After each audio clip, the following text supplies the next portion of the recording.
morning, everybody. Welcome to the news you missed. I'm Paul Brooker, and today is the 2nd of October 2025. We are fast moving through this month, second day already, and we've got some crazy stories going on out there. We've got an entire government getting ready to shut down. We've got flotillas being raided. We've got diplomats being kicked out of countries, but more about that later. Let's dive into our first story and find out what's going on out there. Several explosions and gunshots rocked northern Munich, leaving one person dead and another injured, according to German media. Police say the incident unfolded at a residential home in the Lecanu area, where the suspect is believed to have set his parents' house on fire, rigged it with explosives, and then taken his own life. Bomb disposal teams and special police units were deployed, but authorities say there is no wider threat to the public.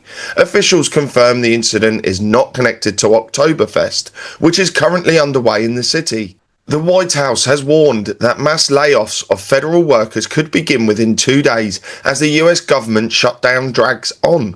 The shutdown started Wednesday after Congress failed to agree on a spending plan, with Democrats and Republicans blaming each other. Essential workers like military and border agents continue to work without pay, while around 750,000 non-essential staff are temporarily furloughed.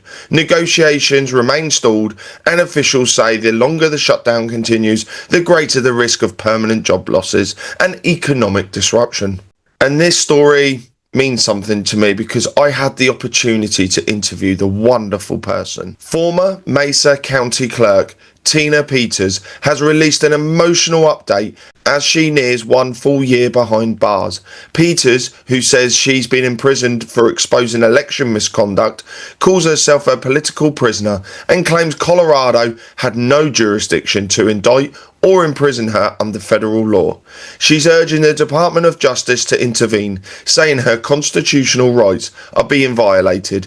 Supporters can read her filings or donate to her legal defense at tinapeters.us. And I suggest everybody go out there and have a look, because this woman took it upon herself to make sure elections were fair and just, and she's been put in prison because of it. In a surprising political twist, President Trump's approval rating has recently surpassed that of former President Barack Obama during his early months in office. While specific numbers vary, some reports have indicated that Trump's approval rating reached 57% in a Rasmussen poll, though this figure was not consistent with their standard daily tracking data. This development has sparked debate, with critics questioning the accuracy and interpretation of the polling methods used. It's important to note that approval ratings can fluctuate due to various factors, and such comparisons should be viewed with caution. Israeli forces have intercepted several boats from a Gaza-bound aid flotilla, removing climate activist Greta Thunberg, along with hundreds of others on board. Authorities said Thunberg is safe and healthy after the flotilla ignored orders to turn back about 80 miles off the coast. The convoy, made up of more than 40 boats and 500 activists, were attempting to challenge Israel's naval blockade on Gaza. Organisers argue the interception was illegal, while Israel maintains the blockade is lawful and that aid can be delivered through official channels. Protests have already erupted in Italy and Turkey. Colombian President Gustavo Petro has ordered all Israeli diplomats to leave the country after Israel's navy seized the Gaza flotilla carrying activists from more than 40 nations. Among them were 2 Colombian citizens, whom Petro insists must be freed immediately. He also announced the suspension of Colombia's free trade deal with Israel. The flotilla, which included climate activist Greta Thunberg, was branded a provocation by Israel officials. The move has heightened tensions, coming just days after the US revoked Petro's visa over his criticism of President Trump. Elon Musk has become the first person in history to reach a net worth of $500 billion, driven by rising valuations in Tesla, SpaceX, and his AI startup XAI. Musk's wealth briefly hit $500 billion before dipping slightly. keeping him ahead of Oracle founder Larry Ellison.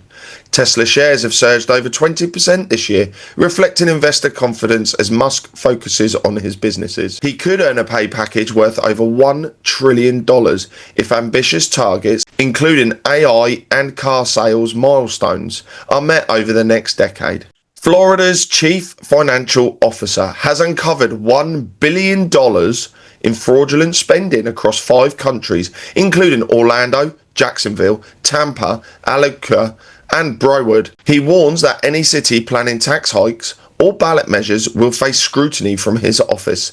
The CFO says taxpayers will see exactly where funds have been wasted before any property tax increases are considered, signalling a crackdown on local government misuse of funds. Israel has been funding social media influencers to boost its image in the US. According to Responsible Statecraft, documents show nearly $1 million was spent between June and November 2025 on a campaign run by a Washington-based firm, paying creators thousands of dollars per post. Prime Minister Benjamin Netanyahu recently stressed the importance of influencers in maintaining US support, especially on TikTok and X. The push comes as American public opinion shifts, with most voters opposing more aid to Israel and calling for an end to the Gaza war. European Commission President Ursula von der Leyen is under fire for misleading and contradictory communications. Reporters and officials say her office tightly controls access, often spoon-feeding sanitized statements instead of real information. A recent controversy included claims that Russia jammed her plane's GPS, which her team later walked back on. Critics accuse von der Leyen of centralising power, pushing a pro-war agenda and undermining transparency. She now faces 2 no-confidence votes in the European Parliament this month, with opponents calling her leadership secretive and unaccountable. A powerful magnitude 6.9 earthquake struck off Cebu, Philippines on Tuesday, killing at least 69 people and injuring 150. Nearly 800 aftershocks have been recorded, and rescuers are searching collapsed buildings and landslide-hit villages for survivors. Heavy rain and damaged infrastructure are hampering relief efforts, with hospitals overwhelmed and some communities cut off. President Ferdinand Marcos Jr. has pledged urgent aid as international partners, including the US, India, Japan, and the EU, offer support. Authorities warn residents to stay alert for aftershocks and follow local safety instructions. And my final story of the day. WLFI's co-founder Zach Witkoff plans to tokenize the Trump's family real estate portfolio, including Trump Tower Dubai, to widen access to investors. And that was your news on Thursday, the 2nd of October 2025. Thanks for joining us. There's been a lot of strange things going on out there, but a lot of very positive things as well. And for all those out there who want to find out more, because we only scratch the surface here on the news, because, dare I say it, mainstream media wants us all banned, head over to charlieward.com, sign up for the Insiders Club, where you can find out what's really going on under the surface. So all that's left for me to say is take care, God bless, and see you all soon. Bye now.